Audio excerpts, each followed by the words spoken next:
Norðlenska nautakjötið. Uppskrift á góðu kvöldi.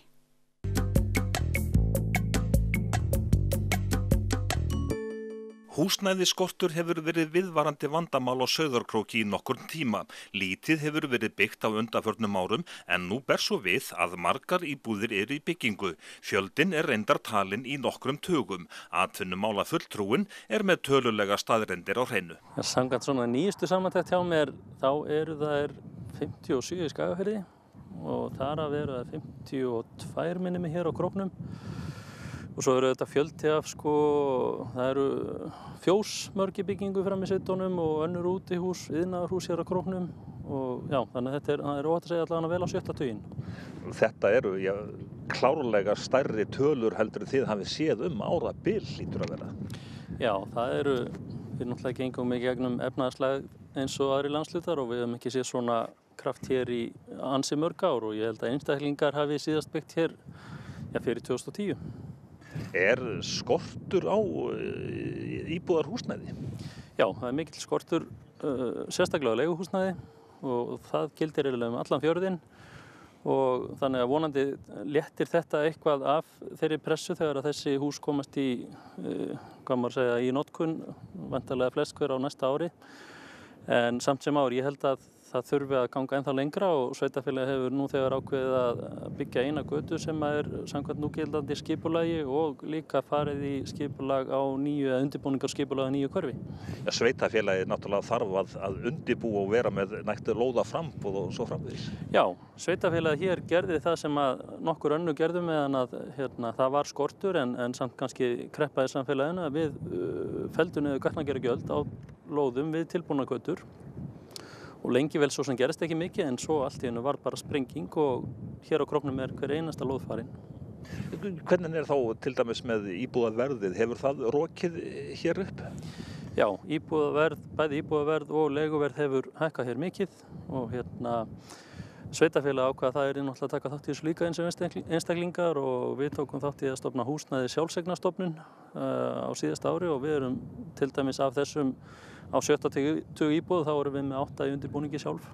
En hverjir eru það sem þið eru að byggja? Er þetta fjárfestar kannski sem eru að byggja hérna eða er þetta einstaklingar? Þetta eru langmest bara einstaklingar. Mikið til ungt fólk sem bara hefur trú á staðnum og er að reisa hér sín hús. Og svo er þetta fyrir utan þessa húsnæði sjálfseignarstofnun sveitarfélagsins þá er eitt svona húsnæði samvinnufélag annað en annars er þetta langmest einstaklingar.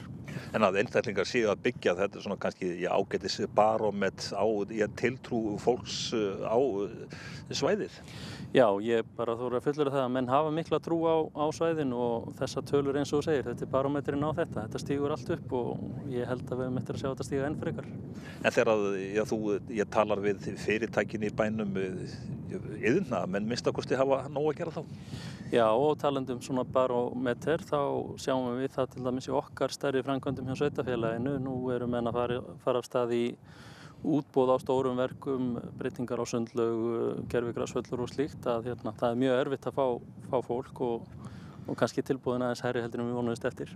Þannig að þú svona sem atvinnu fulltrúi, þú náttúrulega bara ert sæll og glaður með þetta allt saman? Já, auðvitað eru það vantar húsnæði ennþá þrátt fyrir allt þetta og við förum að vera í vandræðum kannski með dagvistunarúrræði að einhverju leyti en þetta eru svona öllu jákvæðari vandamál heldur en það að fólk treystir sér ekki til að byggja upp. En að ég keyra hérna eru sem sagt bara að verða ný hverfi, grunnun hérna fyrir aftan okkur, mér skilst að hann hafi bara verið tekinn í gær. Já, þetta bara sprettur alveg ótrúlega upp og eins og ég segi, þetta er í fyrsta sinn núna í ansi langa tíma sem við þurfum bara að fara að skipuleggja nýtt hverfi og já, það er mjög gleðilegt. En Skagfirðingar, hvers konar íbúðir byggja þeir?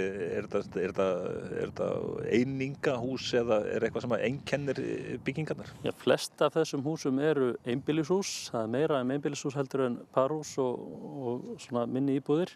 Einhver fjölbýlishús líka og íbúðir í þeim. En hér eru í uppbyggingu bæði timbureiningahús, forsteyptareiningar og staðsteypt hús. Þannig að það er ekkert hægt að segja eitthvað norm í þessu. Þetta er bara mjög fjölbreytt. En það er gaman að fylgjast með uppbyggingunni. Þú tekur rúndinn alltaf til að fylgjast með. Já, og við höfum gert það svona til gamans að við förum hérna einu sinni í mánuði og tökum góða drónamynda af svæðin og það er óbóðslega gaman að sjá framkvæmdirnar og það er mikið líf í hverfinu.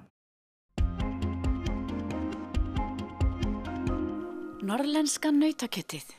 Uppskrift af góðu kvöldi.